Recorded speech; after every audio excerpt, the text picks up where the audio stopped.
Hey, good afternoon everyone. This is Pooja Ghosh, and in this video we are going to learn about feminism.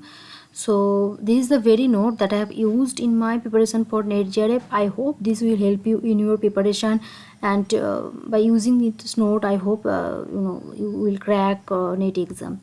So, what was the basic idea behind feminism? Now, feminism primarily criticizes the prevalent patriarchy and opposes the subjugation of women by patriarchal male figures. So, this is the idea that provokes the feminists to write or and to propagate feminism. Now we will look into some seminal works. We can also say preliminary text in feminism. So in the beginning period, there were male figures as well as female figures who supported the education of women and encouraged women to pursue their career rather than being passive in the domestic field.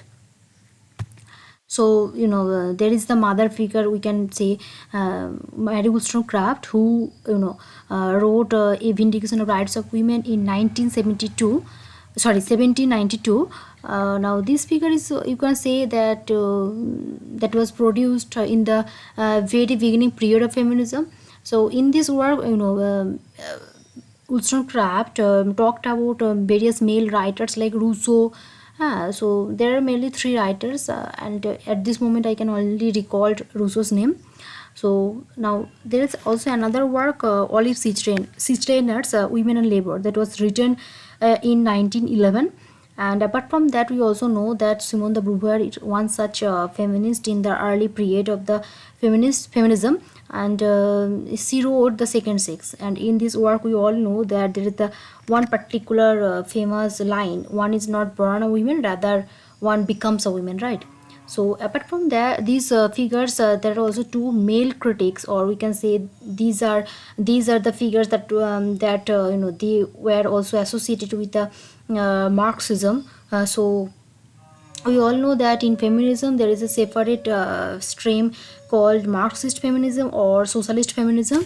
So John Stuart Mill is one such figure. Mill wrote the subjection of women in 1869, and apart from him, Friedrich Engels also wrote The Origin of the Family in 1884. So try to remember these feminists as well as their works, and obviously the publication year of their work. Now there were two groups of feminists in the American group.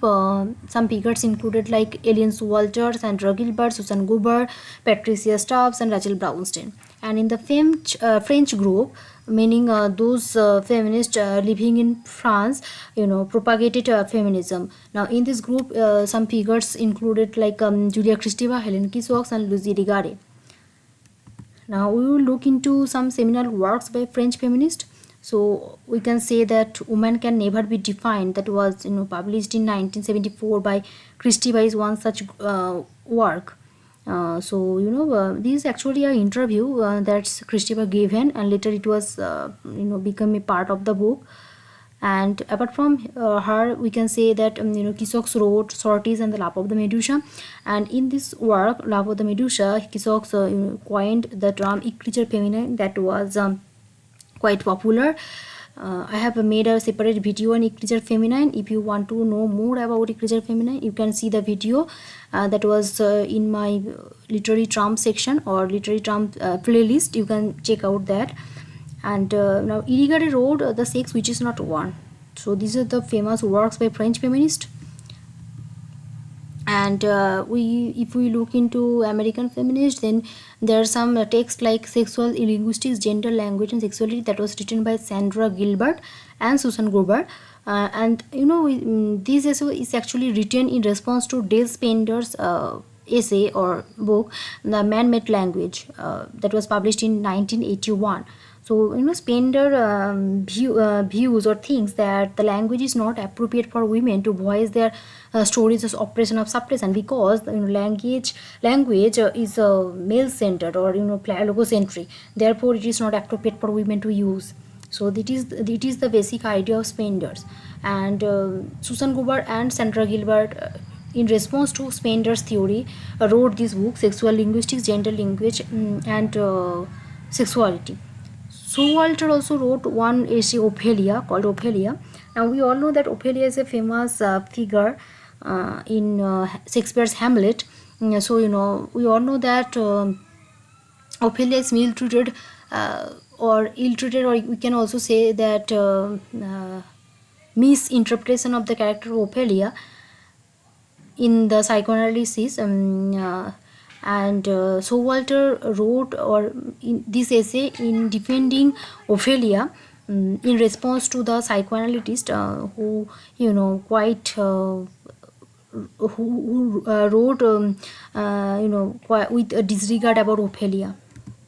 Now there are also some responses to psychoanalysts, as I've said already. One particular example. Now we will look more this kind of literature that is coming in, that was coming, that was written mainly in response to psychoanalysis. So Kate Millett wrote Sexual Politics, that was published in 1969. Now in this work Millett condemns Freud as a prime source of patriarchal attitudes against which feminists must fight to eradicate suppression of women. So this is the basic idea behind writing the work. Now Juliet Mitchell is also a feminist who wrote Psychoanalysis and Feminism in 1974. That was actually written in response to Miller's theory that Miller's have given in Sexual Politics. So in this work Mitchell defended Freud, right? So this is written in response to Miller's theory in Sexual Politics. I hope that you have understood what I've said so far. Thank you for your attention, and please let me know in the comment section if you need some videos like that on some particular topics. Please let me know in the comment section. Thank you very much.